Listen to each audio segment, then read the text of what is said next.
그는 허물과 죄로 죽었던 너희를 살리셨도다. 그때 너희는 그 가운데서 행하여 이 세상 풍조를 따르고 공중의 권세 잡은 자를 따랐으니 곧 지금 불순종의 아들들 가운데서 역사하는 영이라. 전에는 우리도 다 그 가운데서 우리 육체의 욕심을 따라 지내며 육체와 마음이 원하는 것을 하여 다른 이들과 같이 본질상 진노의 자녀이었더니 긍휼이 풍성하신 하나님이 우리를 사랑하신 그 사랑을 위하여 다 같이 읽습니다. 허물로 죽은 우리를 그리스도와 함께 살리셨고 너희는 은혜로 구원을 받은 것이라. 우리가 그동안에 한 5주 걸쳐서 잠시 쉬었던 에베소 강해를 시작을 하겠습니다. 우선 1절과 오늘 10절 말씀이 구원에 대한 설명이죠. 그래서 에베소서 1장 3절부터 14절은 우리 구원의 역사는 삼위일체 하나님이 하신 일이라는 내용이 1장 3절부터 14절이죠. 그리고 그 구원받은 성도들을 위한 에베소 교회를 위한 기도가 15절부터 그렇게 19절까지 있었습니다.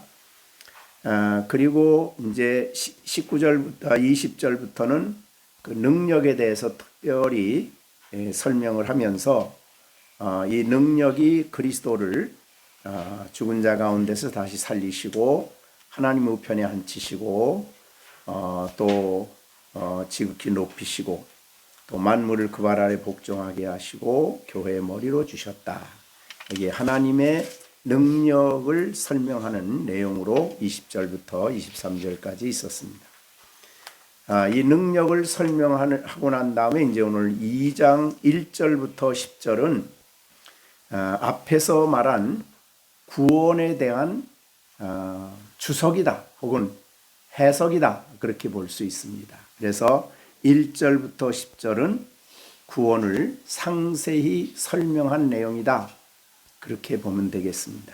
그러니까 1장 3절부터 14절은 구원이 삼위일체 하나님의 역사다 그랬고 그 구원이라는 내용을 자세히 설명한 것이 2장 1절부터 10절입니다. 자, 그 다음에 이제 그 구원받은 사람들을 하나님이 교회를 만드셨다. 교회가 되게 하셨다. 이게 이제 2장 11절부터 마지막 22절까지 그래서 교회에 대한 내용이 자세하게 설명이 됩니다. 그래서 우리는 하나님은 개인을 구원하신 데 멈추지 않고 그 사람들을 교회가 되게 하셨다. 그래서 그리스도의 몸에 속하여 지체를 이루게 하셨다. 이 내용이 2장 11절부터 마지막 22절 그래서 거기서는 중요한 교회에 대한 설명을 자세히 하시고 있습니다. 자, 그러면 그 다음에 이제 계속 해 나가면서 오늘은 1절 말씀부터 3절은 지난번에 이미 2번에 걸쳐서 해석을 했습니다. 그 내용은 뭐냐면 우선 하나님은 구원을 설명할 때에 뭐부터 설명하냐 하면 구원받기 이전에 믿는 사람들은 어떤 상태 가운데 있느냐 어떠한 처지에 있느냐를 2장 1절부터 3절입니다. 그러니까 이것은 정말 절망적인 상황에 있는 거죠. 그래서 아담이 지은 원죄를 같이 하나님이 그 아담을 지을 때 그렇게 언약을 맺으셨어요. 그래서 아담과 하나님과의 언약은 행위 언약입니다. 그래서 내가 이 선악과를 따먹지 말아라. 그리고 영생을 알게 하는 나무를 먹게 하면 영생한다.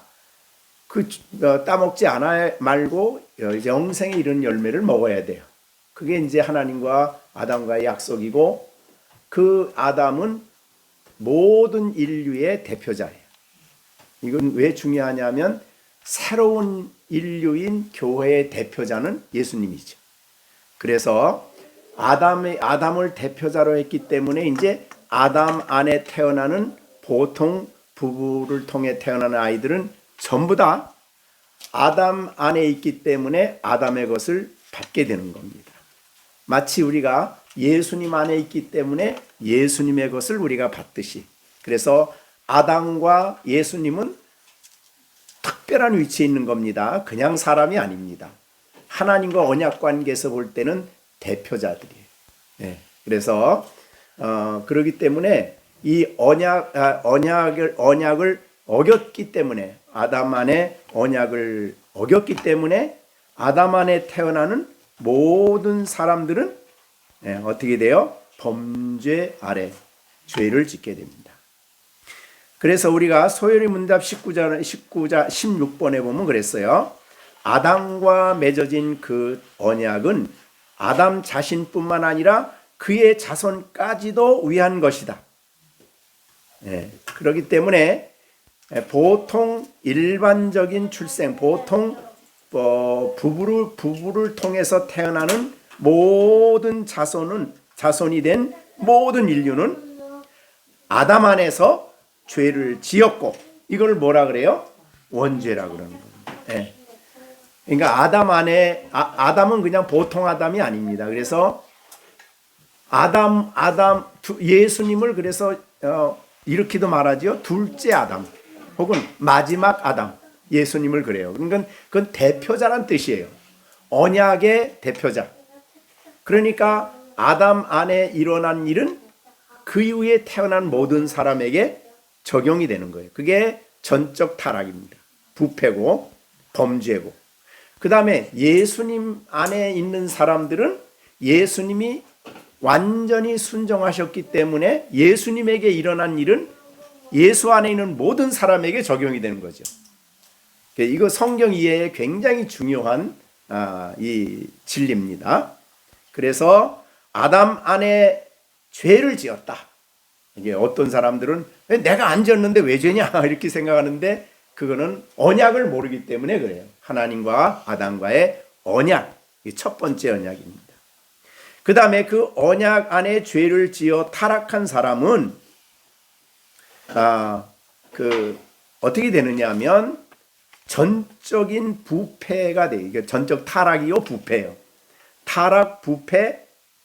그러기 때문에 죄를 지어요. 그걸 이제 자범죄라 그러죠. 그래서 우리 이미 말한 대로 죄인이기 때문에 죄를 지어요. 기독교적으로 볼 때는 죄를 지어서 죄인이 아니라 아담 안에 죄인으로 나서 전적으로 타락하고 무능하기 때문에 죄를 짓는다. 그것이 이제 자범죄라고 표현을 해요. 그것이 이제 요리문답 18번 우리 아이들 다 배웠죠? 요리문답 18번에 나오는 내용입니다. 자, 그래서 이 자범죄를 지은 사람과 원죄를 가진 사람과 그 원죄로 말미암아 자범죄를 가진 사람은 다 하나님의 진노 아래 있다. 진노의 결국은 이제 지옥이죠. 자, 그렇게 해서 이것이 요리문답 19번이에요. 그래서 요리문답 19번에 보면 여러분들 배웠겠지만은 모든 인류는 자신들의 타락으로 하나님과 교제를 상실해요. 영적 죽음이죠. 교제가 단절됐어요. 그리고 그의 진노와 저주 아래에 있어요. 그래서 예수님이 오셔서 반드시 십자가에서 죽으심은 저주와 진노 아래 친히 자기를 내어주신 거죠. 그래서 우리가 받을 진노와 저주를 그분이 받으신 거죠. 그래서 우리는 진노와 저주가 우리에게는 끝이 난 거죠. 자, 그로 인해 이 세상의 삶은 온갖 비참함, 사망 그 자체와 또는 영원한 지옥의 형벌을 면할 수가 없다. 자, 이건 내용을 우리가 지금 아까 에베소서 2장 1절부터 3절까지 설명한 내용이에요. 자, 그래서 요 1절과 3절은 사람들을 볼 때에 아담 안에 태어난 모든 인생, 그리스도 밖에 있는 모든 삶, 하나님이 없는 사람들을 볼 때에 절망적이죠. 영적으로 죽어 있고 세상의 권세 잡은 자라 그를 지배하고 자기 욕심을 따라 지내며 자기의 마음에 원하는 바대로 살아가는 결과는 진노니까, 죄요. 진노를 당하니까 하나님 앞에서는 소망이 없죠. 절망적입니다. 자, 그런데 놀랍게 그 중에 하나님이 기뻐하시고 하나님의 주권에 의해서 선택을 하죠. 자, 그거는 이제 우리가 1장 3절에 4절에서 배웠죠. 그 창세전에 그리스도 안에서 우리를 택했다. 이 선택이에요. 자, 그러면 그렇기 때문에 우리 이 놀라운 이 1절과 3절과 사이에 이제 4절부터는 하나님이 택한 자를 위해서 하나님의 구원 역사가 자세히 설명이 됩니다.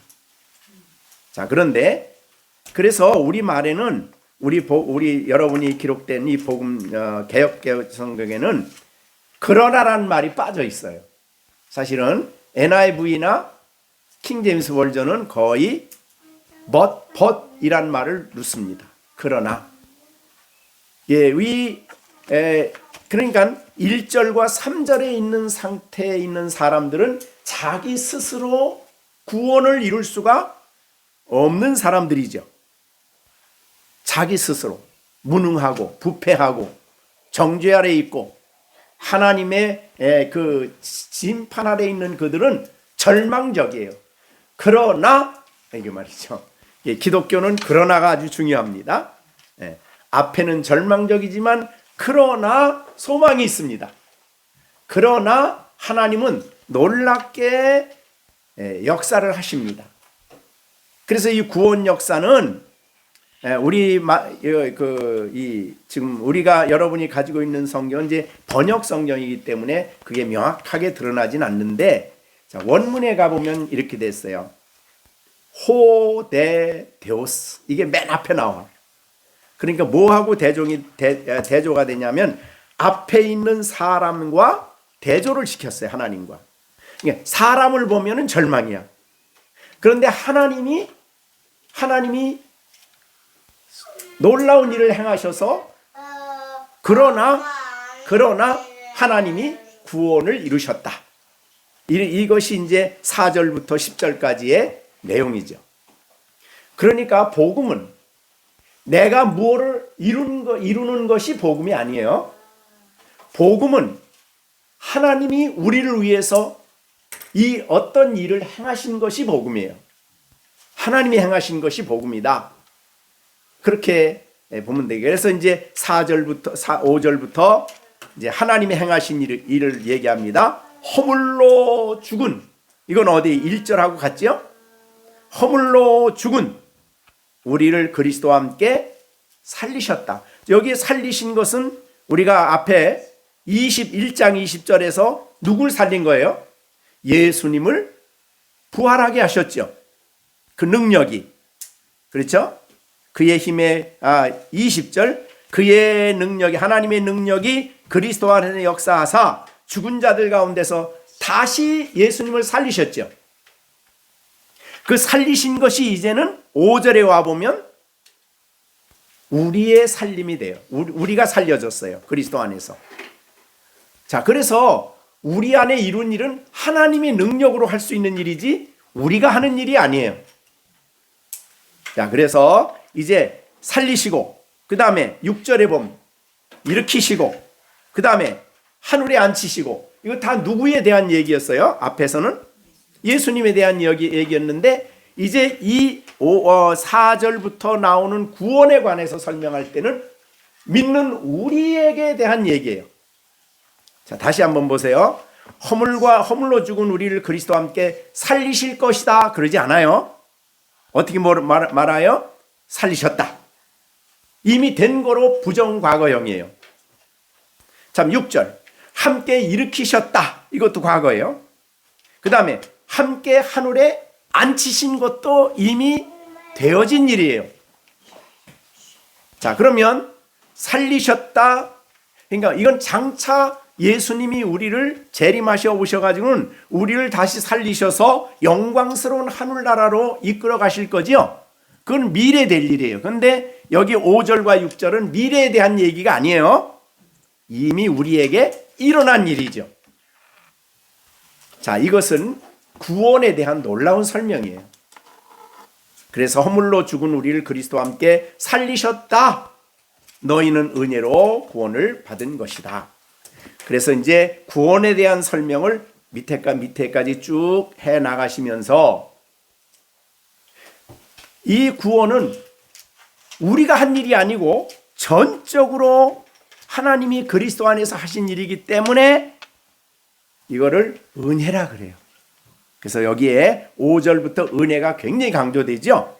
5절에 너희가 은혜로 구원받았다. 그 다음에 7절에는 이는 그리스도 예수 안에서 우리에게 자비하심으로써 그 은혜의 지극히 풍성함을 따라.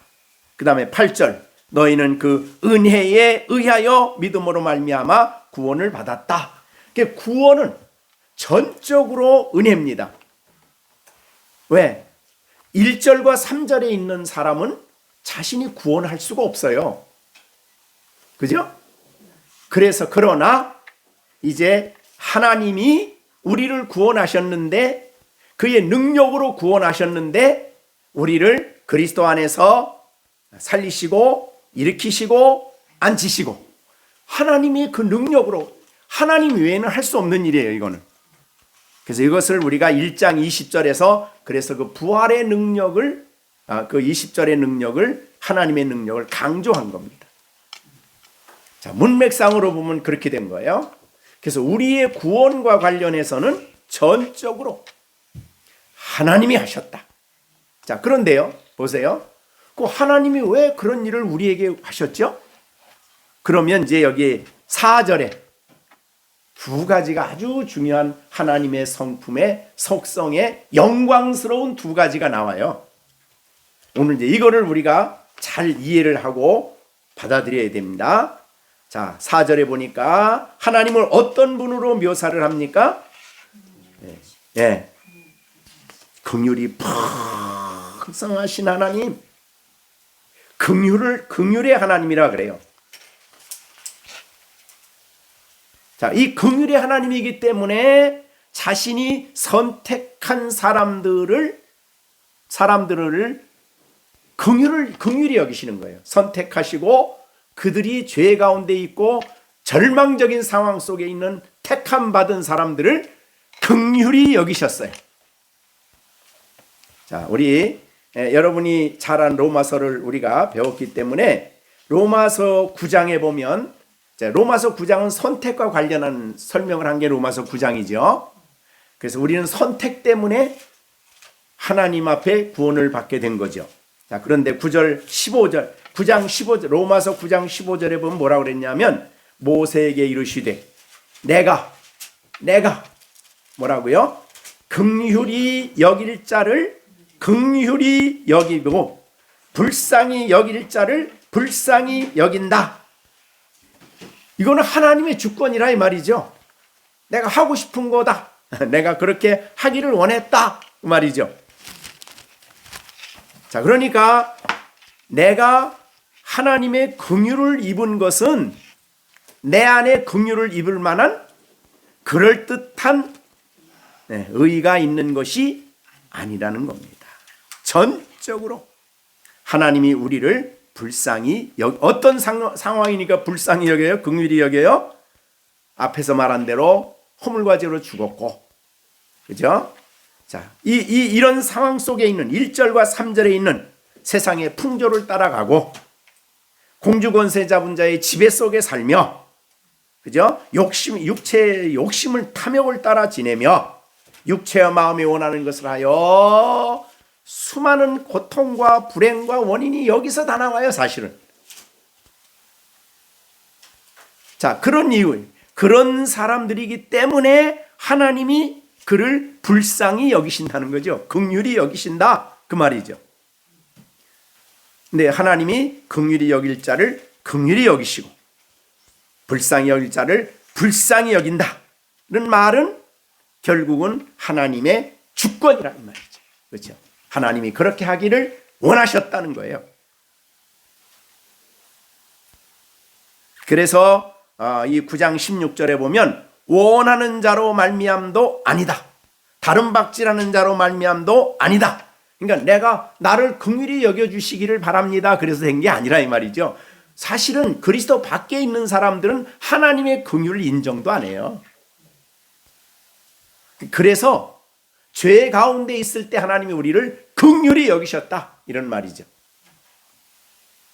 그래서 그 다음에 16절 하반절에 보면 오직 긍휼히 여기시는 하나님으로 말미암아 긍휼히 여김을 받은 것이다. 하나님의 절대 주권을 강조하는 것입니다. 그래서 17절에 하나님이 바로를 세웠어요. 17절 9장 17절. 네, 바로가 그렇게 강팍하게 되고 하나님의 역사를 받아들이지 않은 이유는 하나님이 그런 자로 세웠어. 바로를. 그리고 하나님이 자기의 백성은 긍휼히 여기셨어요. 자, 그러면 하나님의 긍휼하심 때문에 내가 하나님이 나를 불쌍히 여기셔서 어떤 상황 가운데 있는 것을 1절과 3절에 이런 상태에 있는 나를 불쌍히 여기셔서, 자, 그럼 긍휼히 여기시는 것만 끝나면 어떻게 돼요? 마음 아픈 것만 끝나면 안 되죠. 하나님은 긍휼이 풍성하신 하나님이 긍휼 때문에 우리를 사랑하신 거죠. 그래서 긍휼이 풍성하신 하나님이 우리를 사랑하신 그 큰 사랑을 인하여 우리가 구원을 받은 것입니다. 자, 그래서 하나님이 우리를 사랑하신 것은 바로 긍휼 때문이에요.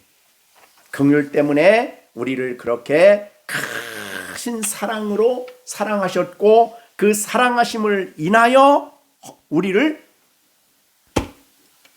죽은 가운데서 다시 살리시고 구원하시고 일으키시고 하늘에 앉히시는 일을 하셨다 그 말이죠.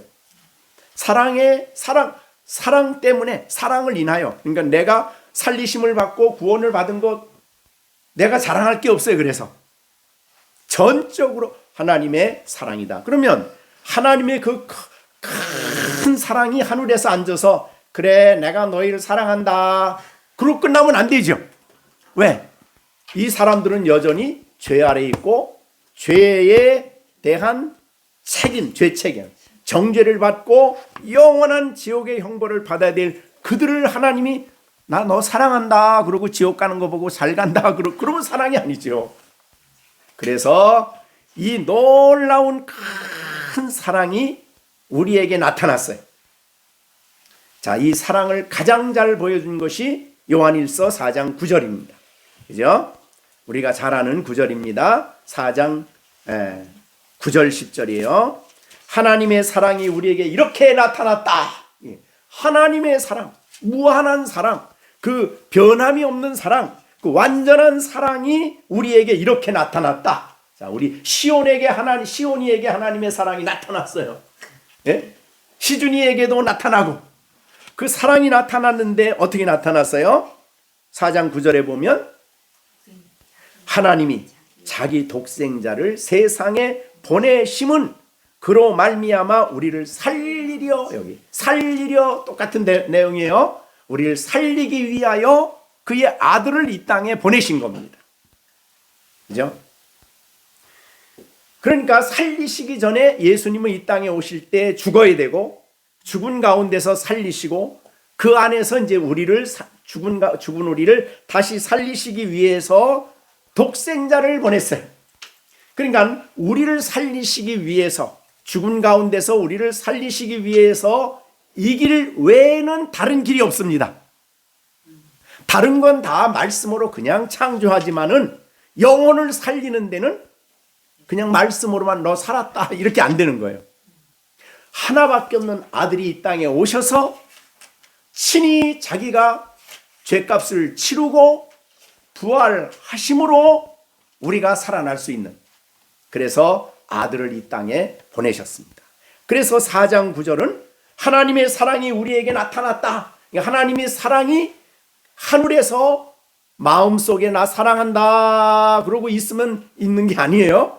예, 우리가 자녀들을 부모가 열심히 사랑한다 그러면 아무렇게나 해도 가만 놔두면 이 사랑이 아니죠. 사랑이 나타나야 돼. 가서 잘못하면 야! 고치기도 하고 바르게 잡기도 하고 야단도 치고 바른 길로 가도록 잡는 게 사랑이죠. 그렇게 사랑이 나타난 거예요. 이와 같이 하나님이 우리를 살리시기 위해서 사랑을 우리에게 이렇게 사랑이 나타났는데 그게 바로 자기의 독생자 하나밖에 없는 아들 완전하신 사랑으로 사랑하는 그 아들을 이 땅에 육신을 입고 세상에 내려보내신 거예요. 가장 낮은 자리로.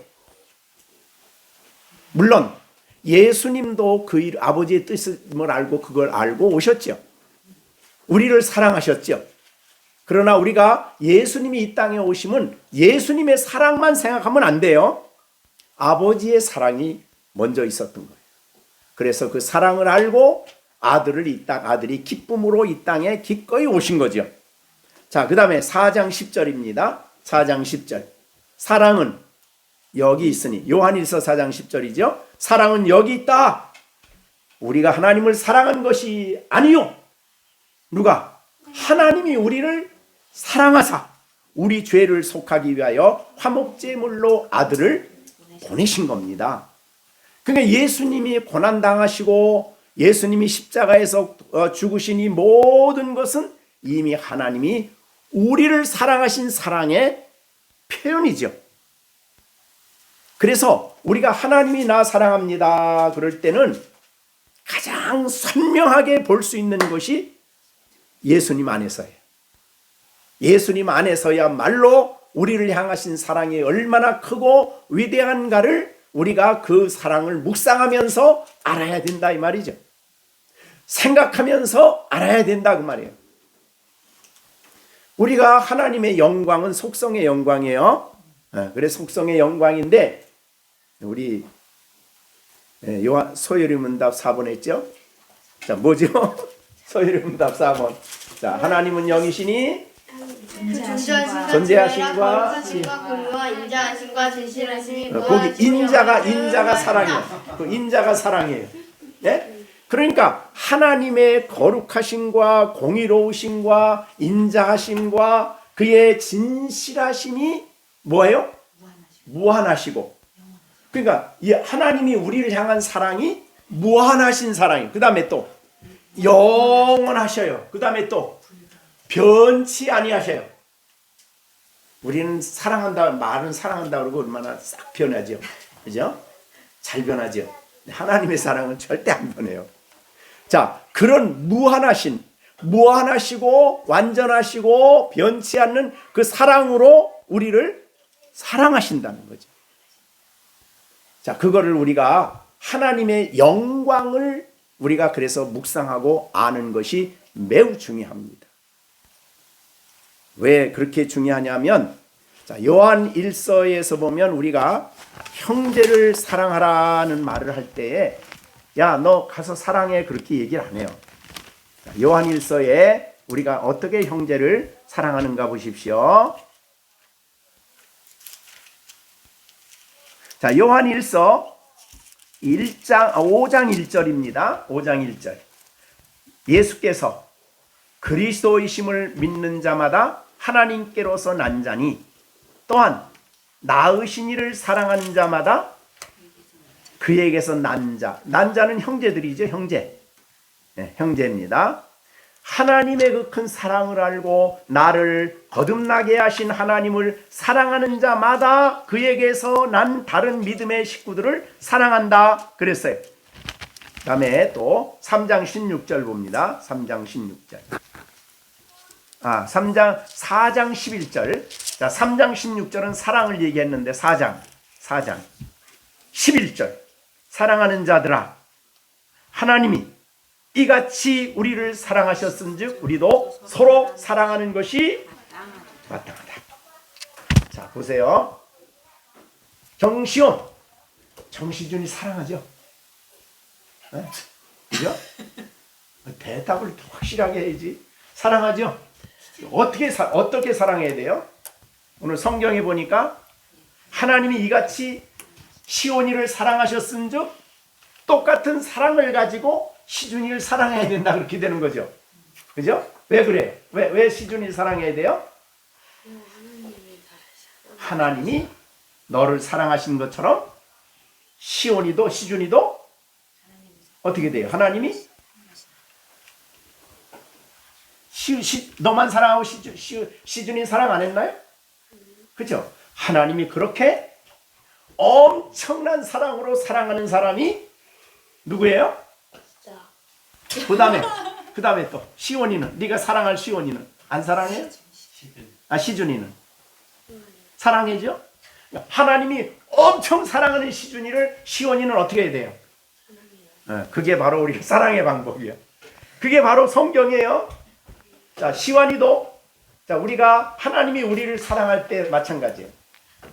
자, 우리가 로마서에서 우리가 이미 본 대로 하나님이 우리를 사랑하셨을 때에 아까 말한 대로 사랑할 자격이 있어 사랑했나요? 아니면 죄인이었을 때 사랑했나요? 예, 로마서 5장 8절에 보면 우리가 아직 죄인 되었을 때에 하나님 그리스도께서 우리를 위해 죽으심으로 우리에 대한 자기 사랑을 확정하셨다. 자, 그러면 시련이가 시준이를 볼 때에 사랑해야죠. 왜 사랑해야 돼? 하나님이 사랑하셨는데, 자, 시준이를 하나님 사랑하셨을 때 사랑 받을 만한 일을 다 해서 사랑했나요? 죄인 되었을 때 사랑했나요? 자, 그러면 시준이가 조금 못해도 어떻게 해야 될까요? 부족해도? 시완이가 좀 부족해도? 그렇죠. 자, 우리 그러니까 우리가 사랑하는 이 원칙이 그렇습니다. 그러니까 우리는 또 사랑만 아니에요. 여기에 긍휼이죠. 긍휼이 풍성하셔요. 하나님이 우리를 긍휼히 여길 때에 우리가 정말 1절부터 3절까지의 우리의 모습을 긍휼히 여기셨어요. 그러니까 우리가 다른 사람을 사랑하기 전에 우리가 긍휼의 마음을 가져야 돼. 불쌍히 여기는 마음을 가져야 돼. 그것도 하나님이 우리를 긍휼히 여기신 것처럼. 특히 우리는 하나님의 형상대로 하나님이 지으셨어요. 그러니까 우리가 사람을 볼 때에 안 믿는 사람들이 그냥 내가 좀 선한 일 해야지 이런 차원이 아니에요. 신앙인들이 볼 때는 사람을 볼 때나 어려운 가운데 있는 사람 볼 때에 하나님이 그를 긍휼히 여기시기 때문에 우리도 긍휼히 여기는 마음을 갖는 거죠. 자, 이것이 바로 그리스도인의 삶의 원칙이다. 그렇게 보습니다.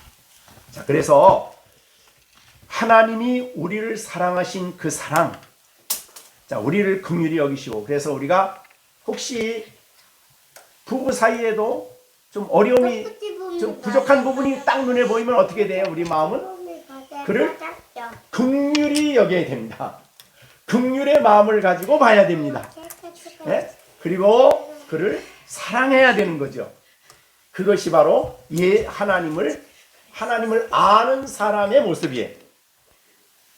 그러니까 우리가 하나님의 영광을 우리가 깨닫는 일이 중요한 것은 하나님의 영광을 아는 일이야말로 우리가 하나님과 같이 변화되어 가는 길이라 그랬어요. 자, 그래서 우리 요한복음 고린도후서 3장 18절이 뭐죠? 우리가 다 수건을 벗은 얼굴로 거울을 보는 것 같이 그의 영광을 볼. 우리가 여기 영광이 두 가지가 나왔어요. 긍휼, 또 하나는 사랑.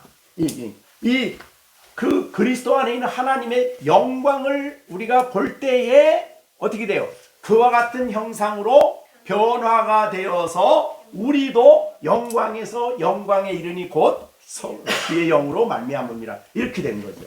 그러니까 우리가 성숙되어 갈 수 있는, 우리가 성화되어 갈 수 있는 가장 강력한 힘은 하나님의 영광을 묵상하는 겁니다. 그리스도 안에 있는 하나님의 영광을 깊이 묵상해야 됩니다. 그리고 그것을 알고 그 영광 앞에 감격하고 감사하고 그 영광을 인하여 찬양하고 그 영광을 기뻐할 때에 우리가 변화가 된다는 거죠. 기독교 그러니까 그리스도인 아닌 사람이 살아가는 방식하고 그리스도인이 살아가는 방식하고는 전혀 다른 겁니다. 자, 그러면 이제 그런 여기 4절 긍휼이 풍성하신 하나님이 우리를 사랑하신 그 큰 사랑을 인하여 예수 그리스도를 이 땅에 보내주셨어요. 그게 하나님의 사랑의 나타나심이죠. 그리스도를 보내주셔서 그 앞에서 죽게 하시고 부활하게 하신 후에는 우리를 부르시고 거듭나게 하셔서 우리를 그리스도 안에 있게 하셨죠. 자, 그것이 우리를 거듭난 중요한 이유죠. 고린도전서 1장 30절이 뭡니까? 고린도전서 1장 30절. 뭐죠? 네, 여긴 파도. 네? 네. 네. 그리스도 하나님께로서 나서 그리스도 예수 안에 있고, 저기 난다는 말이 거듭난다는 거예요. 근데 거듭나는 것도 우리가 거듭나게 할 수 없는 거죠. 이건 하나님의 성령이 하시는 일이죠. 복음을 들을 때에. 그래서 우리를 거듭나게 하셔서 그리스도 안에 있게 하신 하나님. 예, 기적이 아니면 하나님의 능력이 아니면 할 수 없는 일이죠. 전부 다 하나님이 하시는 일이에요. 그래서 그리스도 안에 있게 하시고, 그 다음에 그리스도 안에 있게 하시고 그리스도와 함께 우리를 살리시고, 이것을 구원이라 그래요. 함께 일으키시고 함께 하늘에 앉히시고, 이 앉히셨다는 이미 말씀한 대로 완전히 되어진 일이죠. 과거형이에요. 그러니까 앞으로 있을 부활을 말하는 게 아닙니다. 하늘에 앉힐 것이다 이게 아니에요. 앉혔어요. 왜냐하면 예수님이 하늘에 있기 때문에, 하늘에 앉아 있기 때문에 그리스도 안에서 우리를 거기 앉히시고, 그래서 우리는 하나님께 기꺼이 하나님 앞에 설 수 있고 하나님 앞에 나가고 하나님과 교제하고 이 가능한 거죠. 하늘에 앉아 있으니까. 이게 성도의 영적인 위치입니다. 그래서 여러분이 우리가 늘 이거 참 정말 중요한 부분이에요. 그런데 그래서 이 일을 생각할 때에 전부 다 알고 보면 하나님의 은혜죠. 값없이. 근데 은혜는 받을 자격을 따지는 게 은혜입니까? 자격이 없는데 받는 게 은혜입니까? 네, 받을 자격이 없어. 왜? 우리 상황은 1절과 3절이거든. 네. 우리 1절과 3절에 있는 우리가 무슨 자격이 있어서 이 큰 사랑을 받아가지고 우리가 거듭나서 일으킴을 받고 하늘에 앉아 있어요. 불가능한 거예요. 전적으로 그리스도 예수 안에서, 그 다음에 여기에 자주 나오는 게 뭡니까? 5절에 허물로 죽은 우리를 그리스도와 함께 살리시고, 그 다음에 6절에 함께 일으키시고, 그 다음에 함께 하늘에 앉히시고, 네. 그리스도 안에 연합시켜서 우리를 그리스도 안에서 그런 위치에 있게 하신 것이다 그 말이죠. 그러니까 이게 전부 다 하나님만이 하실 수 있는 일이에요. 하나님의 능력으로 하실 수 있는 일이에요. 이 세상에 아무리 석가모니가 대단해도 다른 사람의 영혼을 살리시고 살리고 올리고 일으키고 앉히는 일은 할 수가 없어요. 오직 주님만이, 하나님만이 하시는데 그리스도 안에서 그리스도와 함께 이 일을 하신다. 이것이 정말 기독교입니다. 그러니까 구원은 처음부터 하나님의 절대 주권입니다.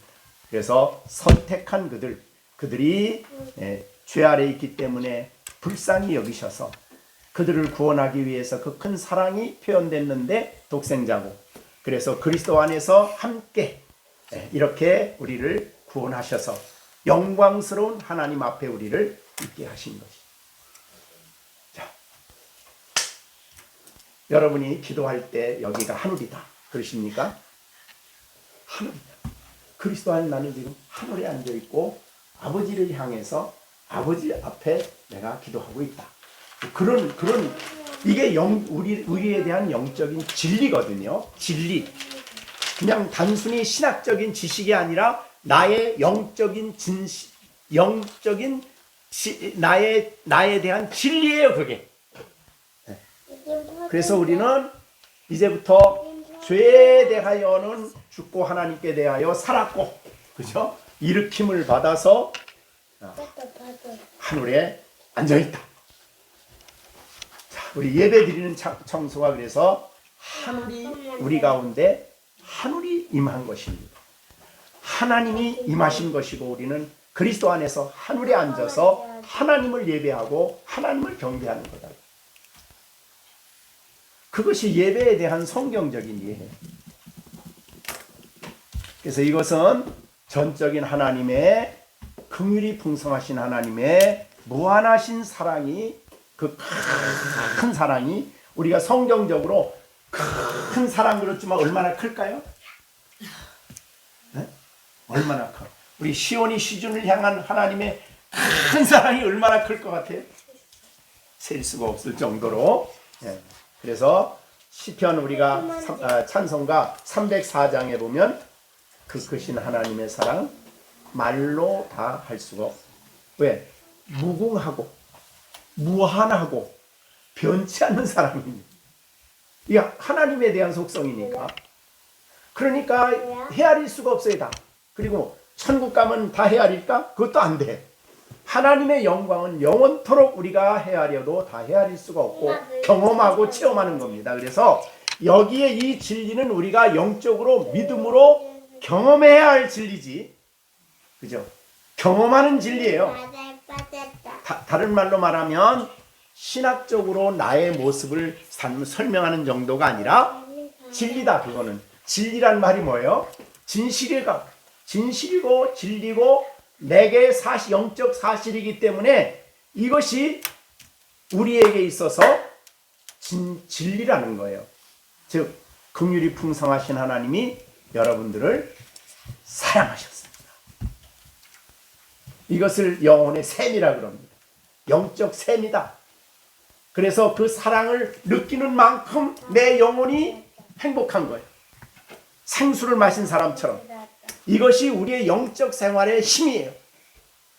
그래서 이 하나님의 그 큰 사랑을 우리가 진림을 알고 영적으로 느끼고 경험할 때에 마음에 평안이 있고 행복이 있고 안식이 있는 겁니다.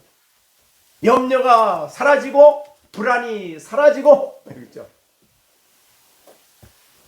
여러분 여기 2장 1절과 3절은 사실은 로마서 1장 18절부터 3장 18절까지의 내용이에요. 사실 알고 보면 설명한 거예요. 그게 다 죄 문제죠. 죄를 설명했죠. 그게 우리의 영적 상태예요. 그런데 그런 우리를 긍휼히 여기셨다. 이렇게 해서 보면은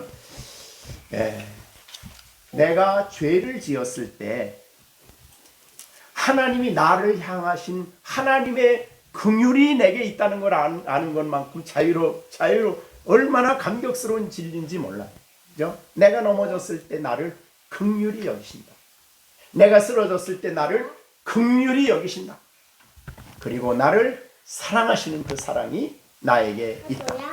자, 그러면 이 큰 사랑이 우리에게 부어진 것은 전적으로 하나님의 은혜입니다. 또 다른 말로 하나님의 전적인 주권입니다. 그렇게 하시기를 기뻐하셨죠. 그러면 하나님이 나를 그럼 우리 또 그런 질문하죠. 왜 그렇게 나를 기뻐하실까? 왜 나를 사랑하실까?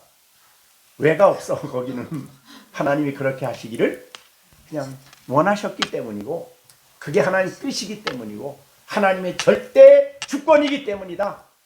그래서 우리는 이걸 생각할 때 그게 내게 영적으로 경험되어지는 진리예요. 체험되어지는 진리가 되는 것이에요. 아마도 시편 찬송가 304장은 그거를 아는 성도가 부른 찬송이죠. 우리 3절 보면 그랬죠. 하늘을 두루마리 삼고 바다를 먹물로 삼아도 한없는 하나님의, 한없다는 것은 무한하다는 뜻이에요. 하나님의 사랑을 다 기록할 수가 없어요. 하나님의 크신 사랑 어찌다 쓸까? 저 하늘 높이 쌓아도 채울 수가 없어요. 하나님의 그 크신 사랑은 측량다 못하네. 영원히 변치 않는 그 사랑. 이렇게 사랑 우리가 감격하죠? 감사하죠? 그런데 나를 사랑하신 똑같은 사랑으로 우리 예선이가 볼 때에 김정년 집사도 똑같이 하나님이 그렇게 사랑한대. 하나님이 그렇게. 근데 하나님이 사랑하는 그 사람 왜 내가 기분 안 좋게 대할 수가 없죠. 그죠? 그러니까 이거를 알면은 사람이 얼마나 소중한지 몰라. 하나님이 너무너무 귀중한 거예요. 자, 정시원 아까 다시. 네. 우리 시준이가 우리 시준이가 왜 그렇게 시온이는 시준이가 귀할까? 하나님의 시점. 사랑하시는 나를 사랑하신 그 하나님이 사랑하는 시준이. 그죠? 근데 내가 시준이가 조금 부족한 너한테 좀 기분 나쁜 일을 했어. 그랬을 때 어떻게 해야 될까요? 하나님의 긍휼의 마음을 가지고 긍휼히 여기는 마음. 네. 우리 시완이를 긍휼히 여기는 마음. 네, 신앙인들이 서로 관계 속에서 이 두 가지 마음을 가지면요, 다투질 않아요. 싸우질 않아요. 이해해주고 받아주고 격려해주고, 더군다나 사랑이 나타나는 거니까, 사랑은 표현되는 거니까 그 사람의 부족한 부분을 하나님이 사랑을 통해 우리를 고쳐주시듯이 내가 그의 사랑을 채우려고 하지. 뭔가 부족한 것을 내가 채우려고 하죠. 그러니까 이 위대한 4절을 우리가 바로 깨달을 때에 나를 구원하신 그 놀라운 구원은 전적인 하나님의 풍성하신 은혜요. 또 여기에 보면은 우리에게서 난 것이 아니야. 8절에 보면 너희는 그 은혜에 의하여 믿음으로 말미암아 구원받았나니 이것이 너에게서 난 것이야. 내가 뭘 해서 구원받은 거 아니에요. 하나님이 그렇게 하시기를 결정하시고 택하시고 그리스도를 보내주셨기 때문에 그리스도 안에서 그렇게 하신 것이지 내게서 난 것이 아니에요. 내가 나를 구원하는 게 아니에요. 그러니까 요새 우리가 불탄일을 지난주에 지났지만은 아무리 자기가 벽을 10년 동안 쳐다보고 참선을 해도 자기가 자기 구원할 수가 없어요.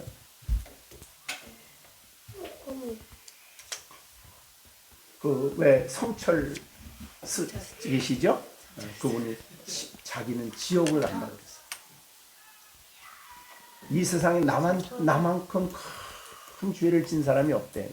그래도 그거를 알긴 알았어.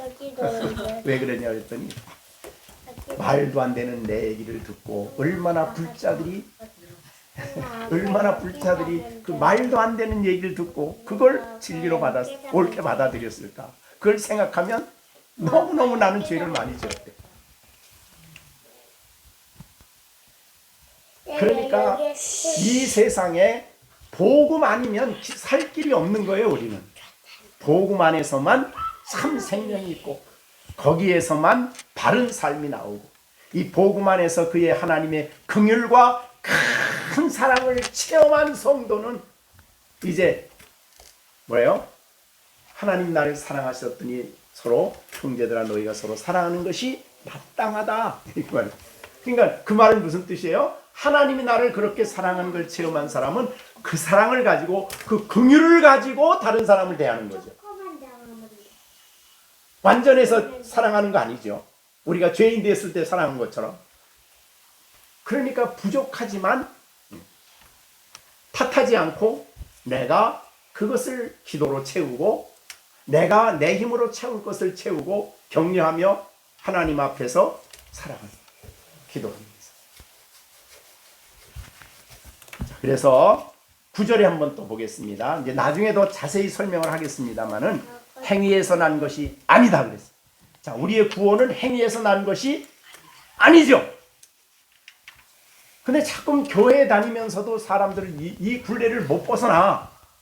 뭐라 그랬냐면 오늘 천국 갈 수 있습니까? 아직도 잘못 믿어서 아직도 부족해서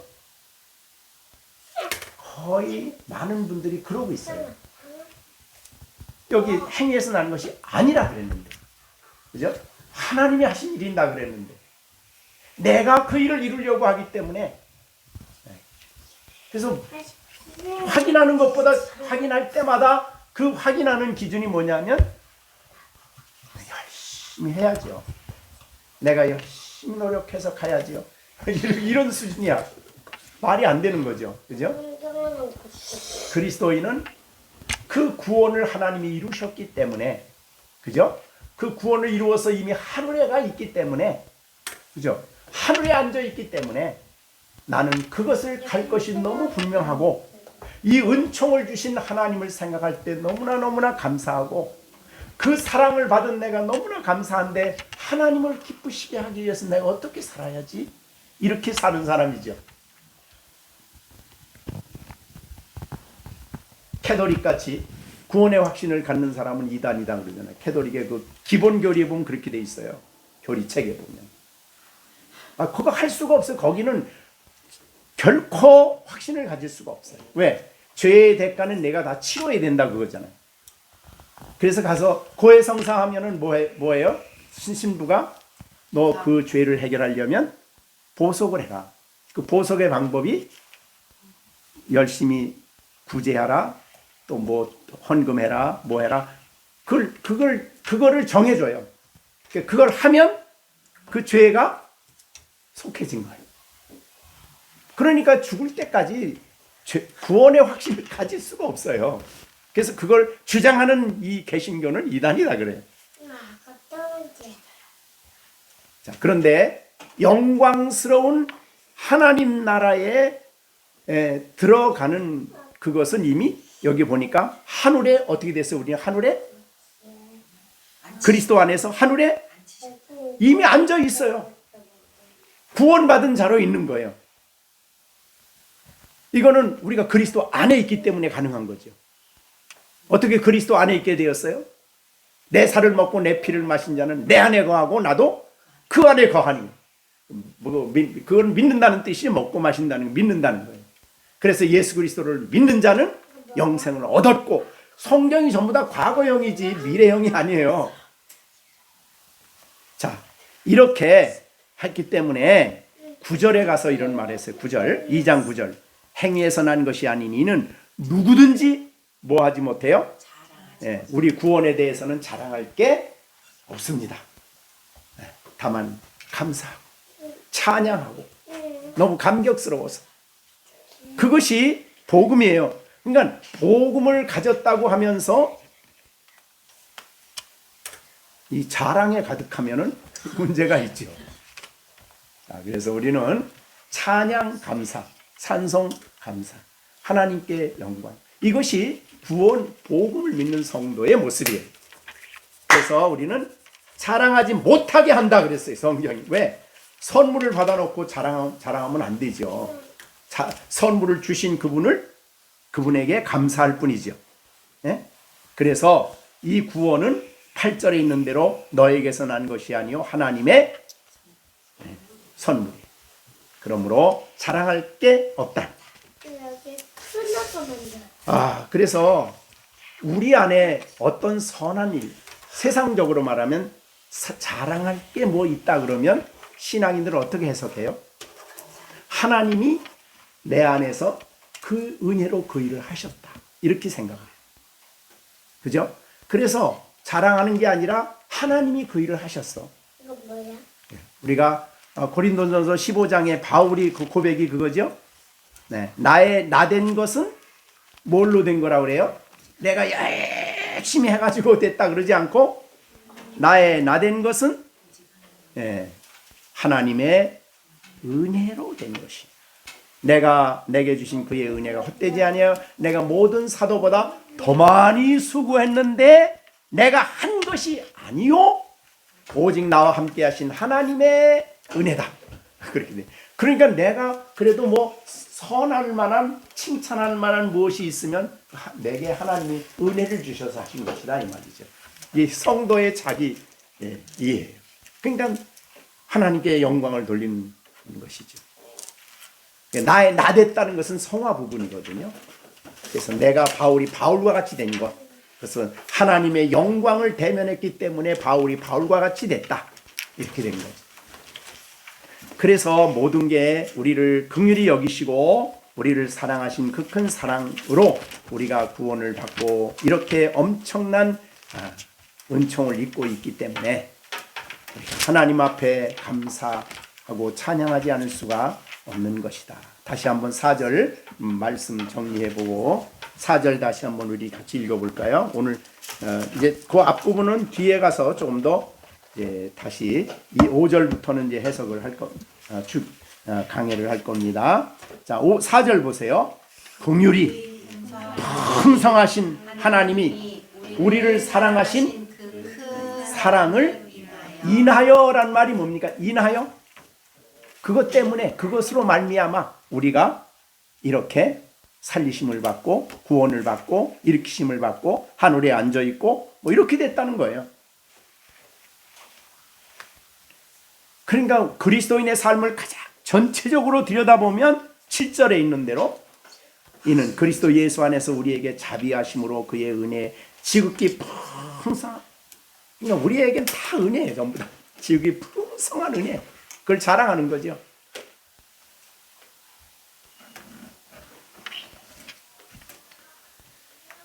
이 놀라운 하나님의 구원의 방법이 너무너무 놀랍지 않습니까? 만약에 하나님이 야 내가 이렇게 했으니까 너 열심히 해, 열심히 해서 내가 구원을 이루어, 그러면 안 되면 불가능한 거죠. 그거는, 그죠?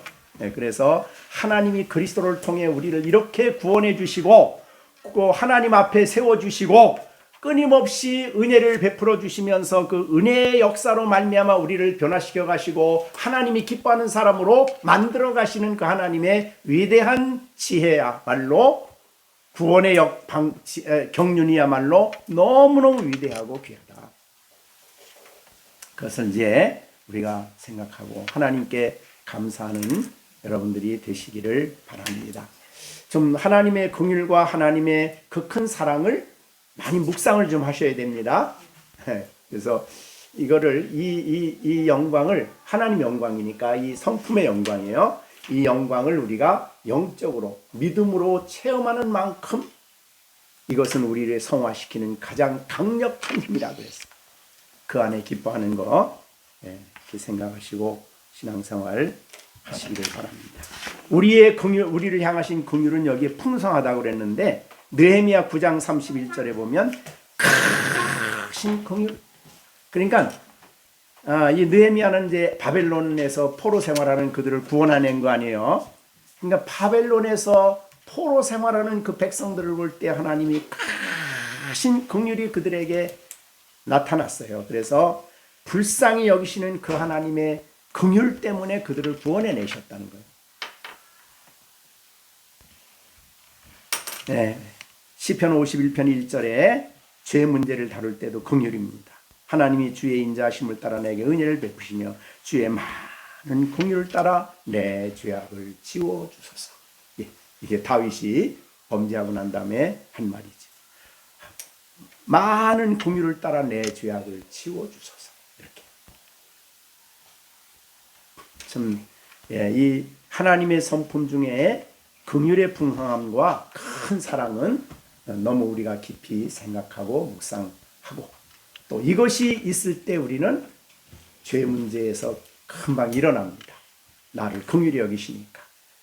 그 다음에 우리가 하나님 앞에 담대히 나갈 수도 있고 또 신앙생활을 풍성하게 하고 어떠한 경우든지 마음속에 부족함이 없는. 그래서 야침마다 이 사랑이 우리 안에 새롭게 다가올 때 우리는 평생이 즐겁고 기쁘다 그랬어요. 다른 게 아니라 이 큰 사랑입니다. 아침에 일어나서 여러분이 깊이 묵상하고 또 어려움이 있을 때도 묵상하고 사실은 이 사랑에 대한 사랑이 우리에게 왔다가 갔다 그러진 않잖아요.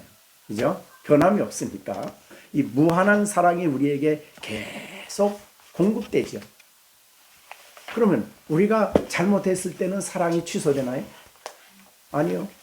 그거를 깨닫고 바로 서도록 사랑이 역사를 하죠.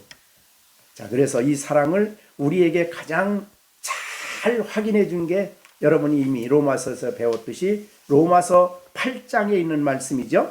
38절에 있는 말입니다. 누구도 끊을 수 없는 사랑이죠.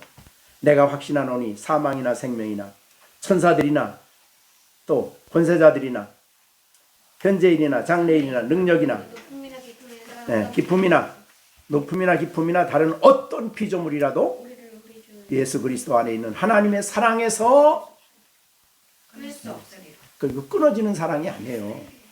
무한한 사랑입니다. 그럼 여기에 나오는 천사들은 자, 그럼 여기 사망이나 생명이나 우리가 살아있고 우리가 죽는다 그러면 하나님 사랑 끊어지나요? 죽을 때? 아니죠. 완성이 되죠. 오히려. 그죠? 그 다음에 천사들은 여기 천사는 못된 천사예요. 악한 천사. 여기 나오는 말은. 왜? 사랑을 끊으려고 하는 천사가 어디 있어요? 선한 천사는 아니죠. 그래서 여기에 천사들은 악한 천사들. 우리의 사랑, 하나님이 우리를 향한 하나님의 사랑이 끊어진 것처럼 우리에게 와서 별짓을 다 하죠. 좀 어려움이 있으면 야, 너 하나님이 너 사랑하긴 뭘 사랑해. 힘든 일이 있으면 너 하나님 사랑 아니야. 사랑을 자꾸 끊으려고 그래. 거짓말 이거 아니죠.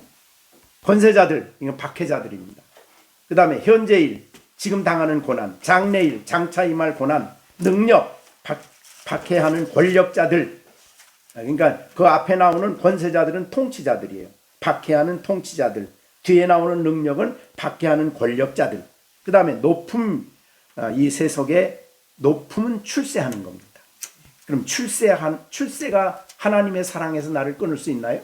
못 끊어요. 내가 아무리 출세해도 믿는 성도들은 그것 때문에 하나님 사랑이 끊어지질 않아요. 그 다음에 기품이나 세속적인 모욕이라고 그랬어요. 세속에서 다른 사람에게 모욕을 당한다고 하더라도 그 사랑 안 끊어지고, 다른 어떤 피조물, 우리가 상상할 수 있는 어떤 것도 우리 주 그리스도 예수 안에 있는 하나님의 사랑에서 끊을 수가 없습니다. 자, 우리 시온이에게 물어볼게요. 아빠가 야, 너 그럼 이건 안 되는 일이야 라고 얘기할 때 아버지 사랑이 끊어져서 그런가요? 아니죠. 사랑 때문에 그 일을 하는 거예요. 그래서 히브리서에 보면 야, 너희가 징계를 당할 때에 사소하게 생각하지 말아라. 오히려 그 징계야말로 너희가 적자기 때문에, 그죠? 사생자면 그렇게 안 하죠. 그래서 하나님의 자녀이기 때문에 하나님이 너희를 바로잡기 위해서 때로는 야단도 치고 때로는 시련 속에서 너를 변화시키는 일을 하신다. 하나님의 사랑에서 끊어진 게 아니에요. 어떤 상황에도 하나님 우리를 향하신 하나님의 사랑에서 끊을 수가 없습니다.